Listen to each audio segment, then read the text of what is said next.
Hey everyone, so today I'm doing a video on a new monitor that I bought, and it is a 4K LG monitor, and I'm kind of flipping around here in a lot of spots, but it's this 31MU97, and there's a dash B I believe on the internet. It's the same thing, but anyways, 31MU97. It's a 31-inch 4K, true cinema 4K monitor. And basically, this is one of the first ones out that doesn't really use the MST, which is a big pain. Splitting the screen down the middle. It is hooked up to a MacBook right now, a late model 2013 MacBook. And I always burn myself being an early adopter, and I kind of knew some of these challenges on the internet before I bought it.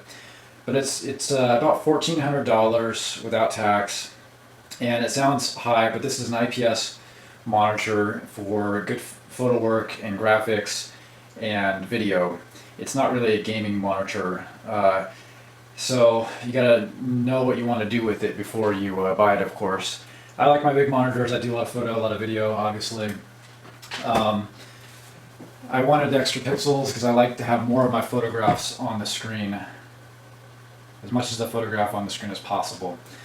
Up in the corner here is a photo I took. That's full size. It's about a, kind of cell phone-ish picture size. I didn't use a cell phone for the picture, but it's the same size of about 2 to 3 years ago on a cell phone.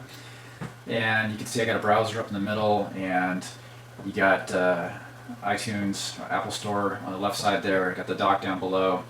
This is at the full screen size. And let me see if I can find the pixels I can read to you. Right now it's at True Cinema 4K, 4096 by 2160 at 50 hertz. Okay, so that's a little bit of a point we'll talk about here in a minute. So this is bigger than the standard 4Ks you can see in the market right now. The standard 4Ks are basically 3840 by 2160. There's a few monitors out like that now. You get them for $500, $700 at times. They're not the same thing. This is an IPS panel, higher quality.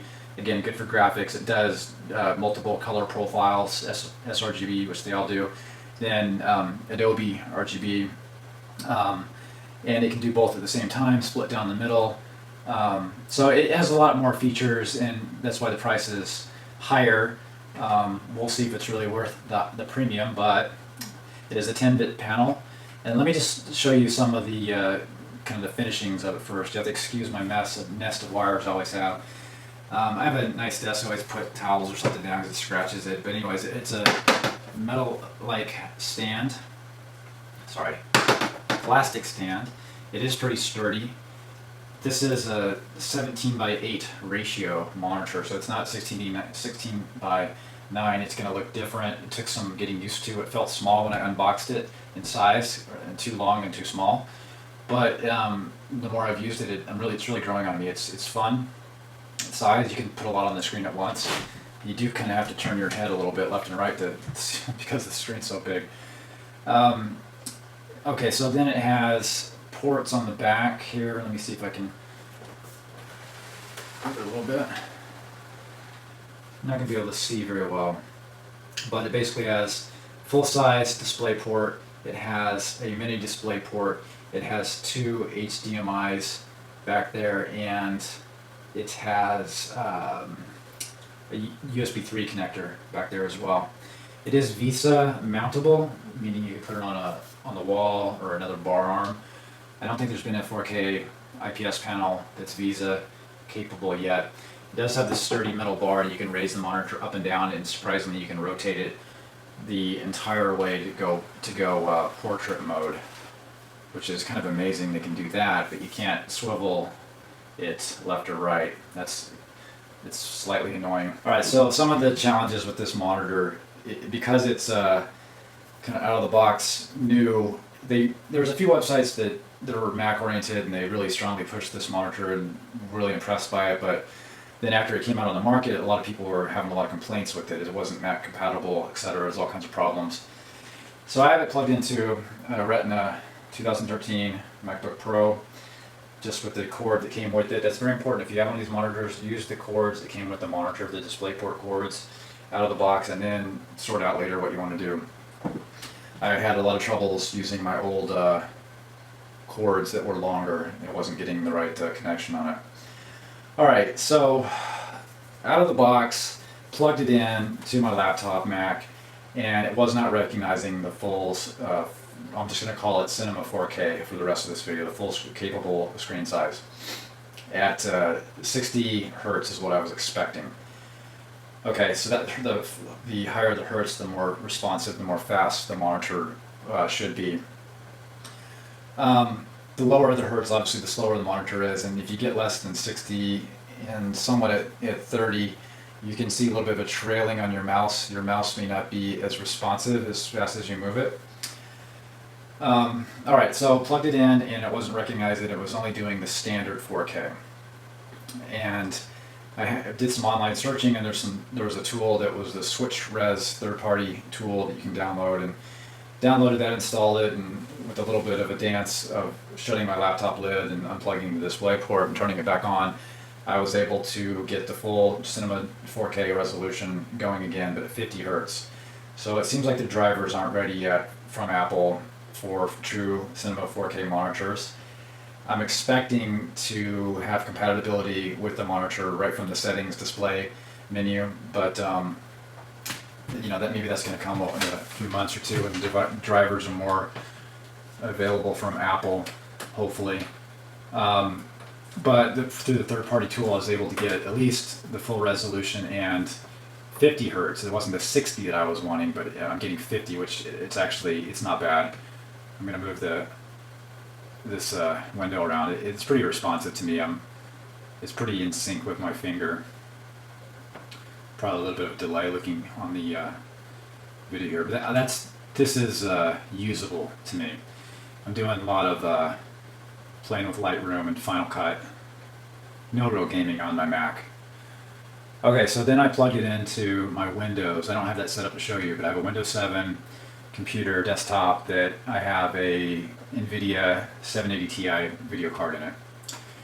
And I first tried to use a longer DisplayPort cord, 15 feet, and that just made the screen blank, and it came on a few times, but it was not getting the full resolution.